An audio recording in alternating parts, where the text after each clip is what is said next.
एक घना जंगल था जहाँ जानवर एक दूसरे के साथ बहुत प्यार से रहा करते थे। उस जंगल के बीच एक बहुत सुंदर और बड़ा तालाब था। उस तालाब में एक मगरमच्छ रहता था। तालाब के चारों ओर बहुत सारे फलों के पेड़ लगे हुए थे। उनमें से एक पेड़ पर बंदर रहता था। बंदर और मगरमच्छ एक दूसरे के बहुत अच्छे दोस्त थे। बंदर पेड़ से मीठे और स्वादिष्ट फल खाता था और साथ ही अपने दोस्त मगरमच्छ को भी देता था। बंदर अपने दोस्त मगरमच्छ का खास ख्याल रखता था और मगरमच्छ भी उसे अपनी पीठ पर बैठाकर पूरे तालाब में घुमाता था। दिन निकलते गए और दोनों की दोस्ती गहरी होती गई। बंदर जो फल मगरमच्छ को देता था, मगरमच्छ उनमें से कुछ फल अपनी पत्नी को भी खिलाता था। दोनों फलों को बड़े ही चाव से खाते थे। बहुत दिनों के बाद एक बार मगरमच्छ की पत्नी ने कहा कि बंदर तो हमेशा ही स्वादिष्ट फल खाता रहता है। जरा सोचो, उसका कलेजा कितना स्वादिष्ट होगा। वह मगरमच्छ से जिद करने लगी कि उसे बंदर का कलेजा खाना है। मगरमच्छ ने उसे समझाने की कोशिश की, लेकिन उसने नहीं माना और वो मगरमच्छ से रूठ गई।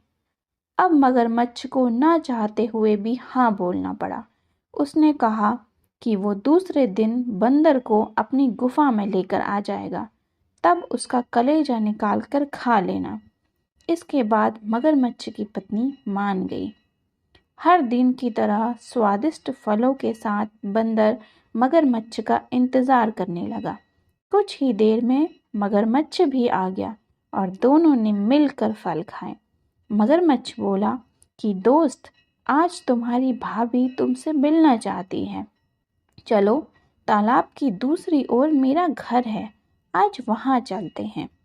बंदर झट से मान गया और उछलकर मगरमच्छ की पीठ पर बैठ गया।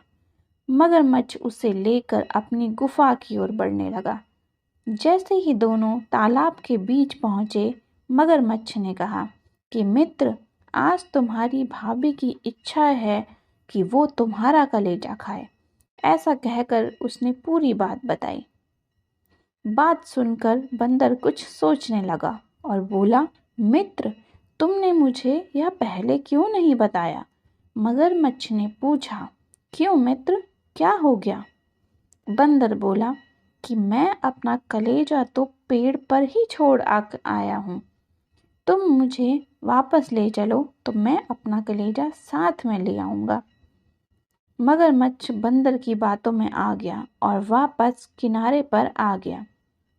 वो दोनों जैसे ही किनारे पर पहुंचे, बंदर झट से पेड़ पर चढ़ गया और बोला कि मूर्ख, तुझे पता नहीं कि कलेजा हमारे अंदर ही होता है। मैं हमेशा ही तुम्हारा भला सोचता रहा और तुम मुझे ही खाने चले थे। कैसी मित्रता है यह तुम्हारी? चले जाओ यहाँ से। मगरमच्छ अपनी करनी पर बहुत शर्मिंदा हुआ और उसने बंदर से माफ़ी मांगी, लेकिन अब बंदर उसकी बातों में नहीं आने वाला था। इस कहानी से हमें यह सीख मिलती है कि संकट के समय हमें घबराना नहीं चाहिए। मुसीबत के समय अपनी बुद्धि का उपयोग कर उसे दूर करने का उपाय सोचना चाहिए।